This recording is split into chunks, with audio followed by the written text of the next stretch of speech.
Hey everyone, it's Lo. Welcome back to another VO vlog. So this vlog is going to be a little different, and it's also going to be sort of the way that I've always wanted to do these vlogs, kind of take you on the journey of my experiences when doing gigs, from the audition process to actually getting the gig and actually doing the gig itself. So this vlog will be broken up into two parts: the audition part and the actual gig part.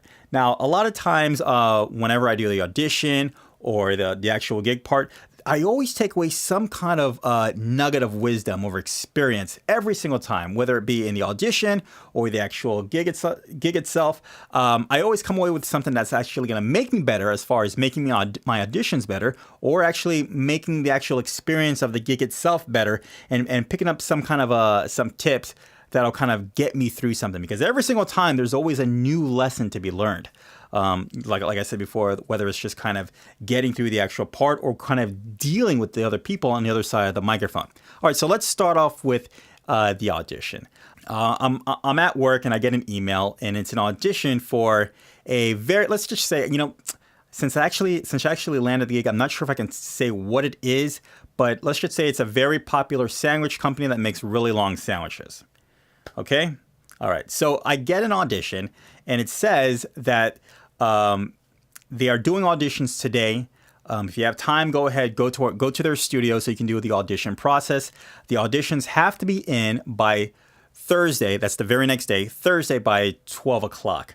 Now, all the studios that they record for the auditions are all the way in Miami, and that's about an hour's drive for me. So most of the time I can't make that. So I have to do my auditions from home, and I'm totally comfortable with the setup that I have at home as far as delivering the quality for, a really good audition, All right, so there is some time for me to actually practice this audition. If I were actually to go to a studio, I wouldn't have enough time to actually read the copy, get a real nice sense of what the copy is saying, and kind of come up with my own conclusions or my own interpretations of the copy. So since I'm actually going to do it at home, it gives me a little more time to actually fill out the copy. And this is leading up to the first lesson. Take it literally or figuratively, but when you do your auditions, when you're preparing for your auditions and you're going over the copy, you want to read this at least 50 times. Okay, and the reason is you don't want to think about what you're reading. Whatever you're reading, you want to go over it so many times that it eventually becomes a part of your own psychosis. You're not thinking about the words that are coming up, but it's like it's your own thoughts. So when you're reading it, you're not trying to figure out what the next thought is. You're not trying to figure out what the next beat is. You're not trying to figure out where am I going to go from here? Am I going up or down? You've read it so many times, you know where this piece of copy is starting, finishing, and where you can play with it. So read it over and over, at least 50 times. And when you do this, don't read the copy in whatever, let's just say if you're going to fall into like a commercial read voice. Don't do that. Just read it your own normal voice. Be relaxed. You want to be as comfortable as possible as you can when you're doing this particular exercise. So you have the copy, and let's just say it's a fresh taste you love. Okay, so it's a fresh taste you love. It's the fresh taste you love.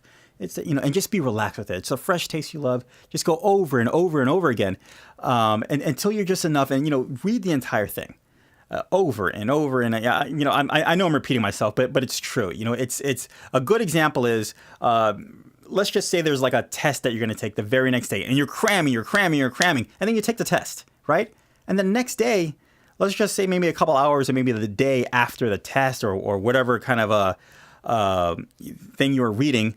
And all of a sudden, you just kind of find yourself like, it's a fresh taste you love, and holy cow, you didn't even think about it. It just came out because you did those repetitions. And that's the kind of mindset you want to get yourself into when you're actually doing these auditions.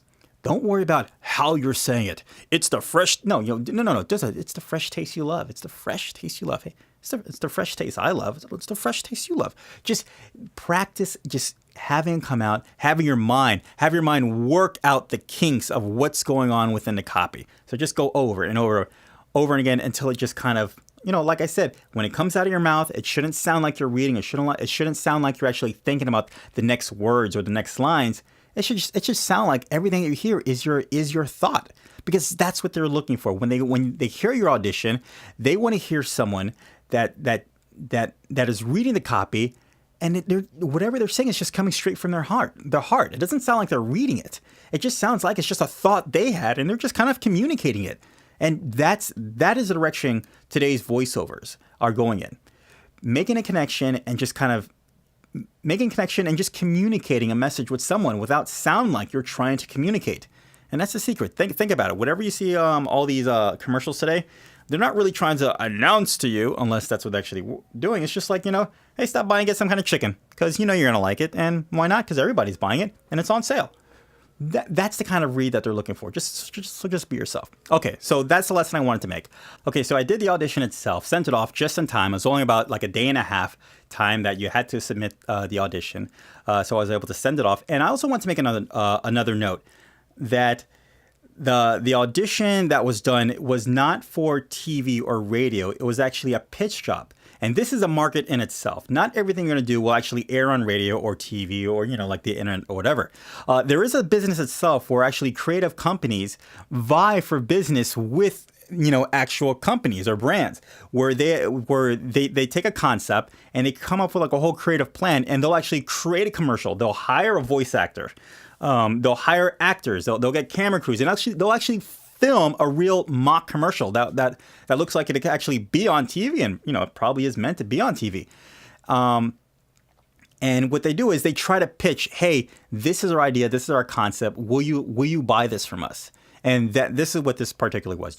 It was still a paying gig, but like I said, not everything is going to get on the air, but there is still plenty of business as far as in that kind of market. All right, so I sent it off on Thursday by the deadline. Friday went by the next day. The email that was sent to me said it was kind of a rush, so Friday went by, and and I got no answer. I'm like, okay, well, I guess they didn't pick me. It's Friday. It's the next day. I guess they didn't pick me. So whatever, you just move on, and that's just the way it is. Usually when you first start off, for every 99 you do, for every 100 you do, you'll probably be denied 99 times. But it's okay. I just moved on. So the weekend went by. Monday, I'm at work. I'm having lunch, and all of a sudden I get a phone call, and the agency calls me like, "Hey, Lo, you got the gig." So I'm like, "Whoa, awesome, freaking awesome! We need you there from 10:30 to 12:30 because it is they need to block that time out for me because, like I said, they're actually trying to pitch this idea to the actual company." They told me right there, okay, yeah, we're actually going to create the commercial right there on the spot, record it, pitch it to the client. Hey, this is our idea. Get feedback from the client, and then do any kind of do any adjustments that was needed right there. So that's what happened. That's what I was looking forward to. So it was. Oh, that's right. So they called me on Monday, and then that's right. You got to record tomorrow, the very next day on Tuesday. So that's what it was. That gave me some more time to get familiar with the copy, so I can just be very loose with it, and so I can just go in there and just not have to worry too much. Of course, even though I read it, I had an idea, but most likely they're going to change the copy, and that is very, very normal and very, very common. Okay, so that's it for part one. Go ahead, stay tuned, check out the next video for part two, the actual gig part. There's some lessons there that I learned that I want to share with you as well. If you felt like this video was helpful, go ahead, leave a like, go ahead, subscribe for some more VO vlogs. And guys, I will see you in the next video. Bye.